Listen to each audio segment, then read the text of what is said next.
For over a month, there have been complaints of the resurgence of that pungent odor permeating the air in Orange Walk town. It's an all too familiar smell that residents and businesses in proximity to the new river banks experienced 2 years ago, back in 2019. We have been encountering this scenario for the past 2 years, but 2 years ago was the worst scenario in which we actually had to find a way how to do a different type of schooling, which we call a Plan B. And we felt that was it. The Ministry of Environment did step into the picture, and of course the river gradually got back to its normalcy. But this year in particular, because last year we didn't really have the effects because we were not here. We were out due to the COVID. And now that we're planning to return, we are finding that it is now causing a problem for the reopening of our schools on May 10th. The La Inmaculada R.C. school is one out of some 200 schools that have applied to the Ministry of Education and for which approval has been given for the safe reopening for in-person learning. Having invested in the installation of hand-washing stations at both campuses, Principal Lenny Umana says that they're concerned about the health hazards and not being able to successfully reopen to its 1,000+ students. We have teachers here almost every day.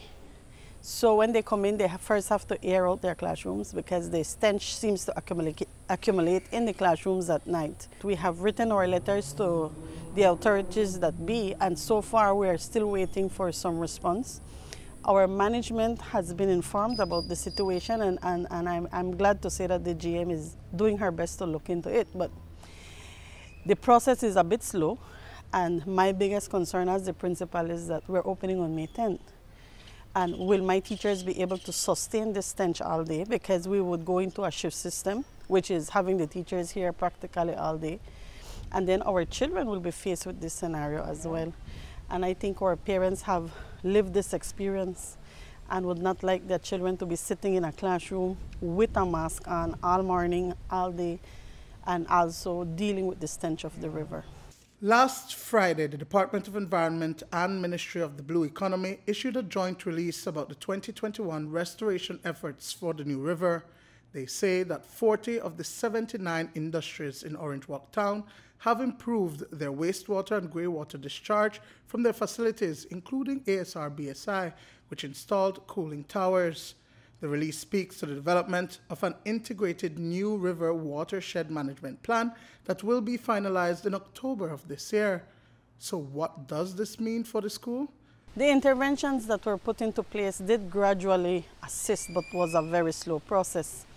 And the best the school could have done at that time was to ensure that the children get at least the basic subject areas, and they spent less time at school. Which is a scenario we may encounter come May 10th. Fortunately, and I don't want to say fortunately because of the pandemic, but we found different forms of reaching out to children, and our school had gone fully online. So that is something like that, yes, that's something that will just fall right into place. The Department of Environment has reconvened the New River Task Force to join in the collaborative approach to addressing this long-standing issue. Duane, Moody for News 5.